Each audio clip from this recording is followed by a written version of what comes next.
Hello friends, आप सभी का एक बार फिर से स्वागत है आपके अपने YouTube चैनल एक्सेल ज्ञान बाय हरदीप सिंह में। तो दोस्तों, आज हम इस वीडियो में सीखेंगे कि कैसे काउंट इफ और काउंट इफ्स का यूज़ किया जाता है इन MS एक्सेल में। तो फ्रेंड्स, ये हमारा डाटा है जहाँ पे मैं आपको काउंट इफ का यूज़ करके दिखाऊंगा। तो चलो चलते हैं, हम अप्लाई करते हैं काउंट इफ को। तो यहाँ पे लिखेंगे हम equal to count if bracket open. तो यहाँ पे अब लिखा हुआ आ रहा है रेंज। रेंज क्या होता है? रेंज होता है कि हमने किस लाइन में से डाटा ढूंढना है। ठीक है, तो उसको हम रेंज कहते हैं। जैसे कि हमारी ये रेंज है, ये हमारा डाटाबेस की रेंज है जहाँ पे से हमें एक कंडीशन को ढूंढना है। बेसिकली दोस्तों, काउंट इफ का यूज़ वहाँ पे होता है जहाँ पे आपके पास बहुत लेंथी डाटा हो और आपको कह दिया गया हो कि इस डाटाबेस में से इस कंडीशन को आपने ढूंढना है, तो हम उस जगह पे काउंट इफ फंक्शन को यूज़ करते हैं।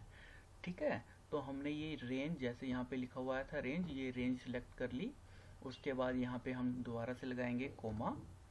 कोमा लगाने के बाद यहाँ पे लिखा हुआ आ रहा है क्राइटेरिया। अब क्राइटेरिया क्या होता है कि किस कंडीशन को हमने इस रेंज में से फाइंड करना है, ढूंढना है। ठीक है ना, क्या ढूंढना है। तो यहाँ पे कोमा लगाने के बाद जो चीज़ हमने ढूंढनी है हम वो यहाँ पे लिखेंगे। सपोज कीजिए मेरे को यहाँ पे राजू सर्च करना है कि इस डाटाबेस के अंदर राजू जो स्टूडेंट नेम है वो कितनी बारी आ रहा है। तो उसके लिए मैं लिखूंगा double quotes Raju double quotes close bracket close then enter.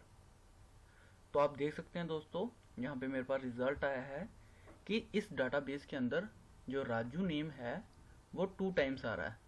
आप देख भी सकते हैं कि यहाँ पे बिल्कुल एग्जैक्ट रिजल्ट आया है। राजू हमारे पास सिर्फ 2 टाइम्स यहाँ पे आ रहा है। ठीक है, तो अब यहाँ पे जैसे हमने राजू मेंशन किया था और राजू 2 टाइम्स आया, तो हम किसी और स्टूडेंट का नाम लिखते हैं। सपोज करते हैं हम अब देखेंगे कि हरदीप इस रेंज के अंदर, जो हरदीप है कंडीशन है, वो इस रेंज के अंदर कितने टाइम्स आई है उसका काउंट लिखेंगे। तो एंटर करेंगे। जी हाँ, यहाँ पे आ गया 6। तो इस रेंज के अंदर हरदीप है जो वो है 6 टाइम, 1 2 3 4 5 एंड 6। बिल्कुल एग्जैक्ट ये 6 आया है। तो अब हम यहाँ पे देखेंगे कि इसको दूसरे तरीके से भी कैसे यूज किया जाता है। ठीक है, जैसे हमने यहाँ पे डबल कोर्स लगा के इस वैल्यू को सर्च किया था, तो अब हम इसको एक अलग तरीके से भी सर्च कर सकते हैं।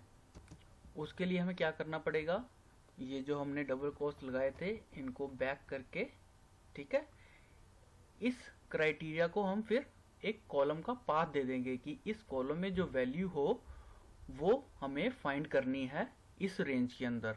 ठीक है, अब A11 मैंने यहाँ पे इसको पाथ दे दिया कि A11 कॉलम में जो भी वैल्यू होगी मुझे उसका काउंट चाहिए इस रेंज के अंदर। तो करूंगा एंटर और इस कॉलम के अंदर उस वैल्यू को जिसको हमने फाइंड करना है वो लिखूंगा। जैसे हमने यहाँ पे लिखा विकास, कि मेरे को विकास काउंट करना है इस डाटाबेस रेंज के अंदर कितनी बारी आया है। तो यहाँ पे विकास लिखने के बाद एंटर करूंगा, तो यहाँ पे ऑटोमेटिकली आपका आंसर आ जाएगा। ठीक है, तो इसको हम चेक कर लेते हैं कि ये ठीक है या गलत। ये 1 बारी विकास आया, ये 2 बारी और ये 3 बारी। बिल्कुल हमारा जो रिजल्ट आया है बिल्कुल एग्जैक्टली ठीक आया है। तो दोस्तों, इस तरह से 2 तरीकों के साथ हम काउंट इफ को यूज कर सकते हैं MS एक्सेल के अंदर, जिससे कि आपको बहुत आसानी से अपने डाटाबेस के अंदर जो भी कंडीशन सर्च करनी है वो आप कर सकते हैं इस फॉर्मूला की मदद से। ठीक है दोस्तों, ये मेरा डाटाबेस है जहाँ पे मैं आपको काउंट इफ्स का यूज़ करके दिखाऊंगा कि काउंट इफ्स को कैसे यूज़ किया जाता है। तो सबसे पहले मैं आपको ये बताना चाहूँगा कि काउंट इफ और काउंट इफ्स में डिफरेंस क्या है। तो दोस्तों, काउंट इफ का यूज़ वहाँ पे होता है जहाँ पे हमारे पास डाटाबेस में से किसी एक कंडीशन को सर्च करना हो। मतलब हमारे पास डाटाबेस हो और उसमें से हमें कह दिया जाए कि हमें एक कंडीशन को सर्च करना है। और काउंट इफ्स का यूज़ वहाँ पे होता है जहाँ पे हमारे पास डाटाबेस हो और हमें कह दिया जाए कि इसमें से ये कंडीशंस हैं, जो मल्टीपल कंडीशंस हैं, उनको यूज़ करना है, उनको फाइंड करना है। तो वहाँ पे हम काउंट इफ्स को यूज़ करेंगे। तो चलिए मैं आपको ये यूज़ करके सिखाता हूँ। देखिए, यहाँ पे लिखूंगा मैं इक्वल टू देन काउंट। हमने यहाँ पे काउंट इफ्स देखना है तो यहाँ पे काउंट इफ्स लिख के ब्रैकेट ओपन। तो यहाँ पे लिखा हुआ आ रहा है क्राइटेरिया रेंज 1। तो हमें जो अब क्राइटेरिया देखना है, जो मल्टीपल क्राइटेरिया देखने हैं, उसमें से सबसे पहला जो क्राइटेरिया की रेंज है हमें वो सिलेक्ट करनी है। तो मेरी सबसे पहले क्राइटेरिया की जो रेंज होगी वो ये होगी, और उसके बाद कोमा, उस रेंज में से क्या क्राइटेरिया सर्च करना है, अब मुझे उसको सिलेक्ट करना पड़ेगा, क्राइटेरिया नंबर 1। तो ये मेरे को सपोज करो सर्च करना है, क्राइटेरिया नंबर 1 मेरा है हरदीप। तो यहाँ पे मैं हरदीप सिलेक्ट करूँगा, देन कोमा। तो दोस्तों, अब मल्टीपल क्राइटेरिया के लिए मुझे और भी रेंज सिलेक्ट करनी पड़ेंगी, क्योंकि मेरे को मल्टीपल डाटा सर्च करना है, फाइंड करना है। मेरा क्राइटेरिया मल्टीपल है, मेरे कंडीशंस जो हैं वो मुझे मल्टीपल सर्च करने के लिए कहा गया है।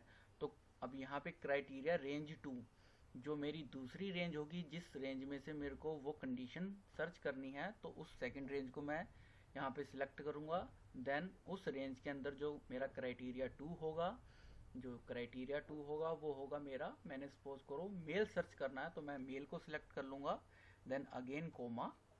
अब आप देखेंगे क्राइटेरिया रेंज नंबर 3। तो ऐसे आप जितनी मर्जी क्राइटेरिया रेंज सिलेक्ट कर सकते हैं यहाँ पे।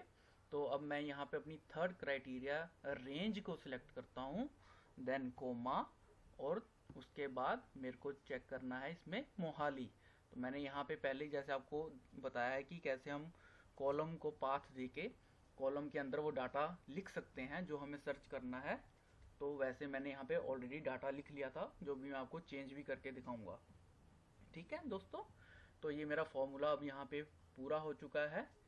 तो आपने बस यहाँ पे एक चीज का ध्यान देना दोस्तों, जब भी आप क्राइटेरिया रेंज को सिलेक्ट करेंगे, आप कितनी आपने वीडियोस देखी होंगी यूट्यूब के अंदर, लेकिन ये चीज बहुत ही कम लोगों ने बताई होगी आपको कि अगर आप रेंज को ऊपर नीचे सिलेक्ट कर लेते हो, ऊपर नीचे का मतलब जैसे अब ये रेंज है, ये है C3 से लेके C25, ठीक है, ये C3 से C25 है। तो आपकी सभी रेंजेस इसी में होनी चाहिए, जैसे ये D3 और D25, E3 और E25।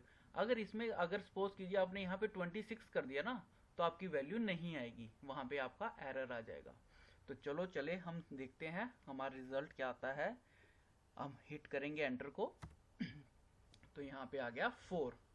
ठीक है, तो अब हम सिलेक्ट करके देखते हैं कि यहाँ पे जो हमारा हरदीप है वो क्राइटेरिया नंबर 1 में जो क्राइटेरिया रेंज है उसमें उसमें कितनी बारी आया है, कि हमारा जो रिजल्ट है वो ठीक है या नहीं, हम वो चेक करेंगे। अब फ्रेंड्स, आप देख सकते हो कि यहाँ पे तो हमारे पास 7 टाइम्स हरदीप आ रहा है।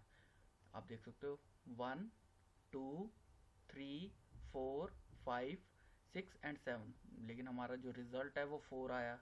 तो अब हम क्राइटेरिया रेंज नंबर 2 में भी देखेंगे कि जो हमारी कंडीशन थी उसके अकॉर्डिंगली हमारा जो रिजल्ट आया वो ठीक आया या नहीं। तो देखते हैं क्राइटेरिया रेंज नंबर 2 में। तो दोस्तों, यहाँ पे हमारी जो क्राइटेरिया रेंज नंबर 2 है, वहाँ पे हमारे पास जो मेल आ रहा है वो आ रहा है 6 टाइम्स।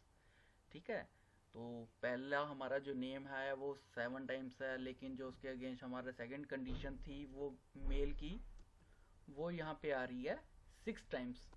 तो हम अपने जो थर्ड कंडीशन हमने सिलेक्ट की थी उसको काउंट करके देखते हैं कि वो क्राइटेरिया रेंज नंबर 3 में कितनी बारी आ रही है। तो फ्रेंड्स, आप देख सकते हो हमारा जो रिजल्ट आया वो बिल्कुल करेक्ट आया, यहाँ पे 4 रिजल्ट आया। तो हमारी जो जो कंडीशंस है वो 4 टाइम्स मैच कर रही हैं। फर्स्ट ये है, देन ये है, उसके बाद यहाँ पे और यहाँ पे। तो आप देख सकते हैं हमारे पास जो हमने कंडीशंस यहाँ पे सिलेक्ट की थी, हरदीप, मेल, मोहाली, वो यहाँ पे 4 टाइम्स मैच कर रही हैं। एक यहाँ पे, देन यहाँ पे 2 नंबर, फिर 3 बारी एंड देन 4 बारी। तो इस तरह से हम काउंट इफ्स को यूज करते हैं। तो फ्रेंड्स, अब मैं आपको यहाँ पे एक बारी ये जो डेटा हमने सिलेक्ट किया था, जो कंडीशन सिलेक्ट की थी, उसको चेंज करके भी दिखा देता हूँ कि चेंज करने से जो हमारा रिजल्ट है वो कैसे चेंज होता है। तो हरदीप की जगह पे सपोज करो हमें चाहिए मोनिका, जो हमारी कंडीशन है वो मोनिका है। देन एंटर, यहाँ पे मेल की जगह उसका जेंडर हमें चाहिए फीमेल, देन एंटर, और यहाँ पे हम इसको मोहाली की जगह लिख लेते हैं चंडीगढ़। तो ये तीनों कंडीशंस मैंने यहाँ पे चेंज कर दी हैं। तो मेरा जो रिजल्ट आया है वो यहाँ पे आया है 1। तो अब यहाँ पे मैं चेक करता हूँ कि ये मेरा रिजल्ट ठीक है या नहीं।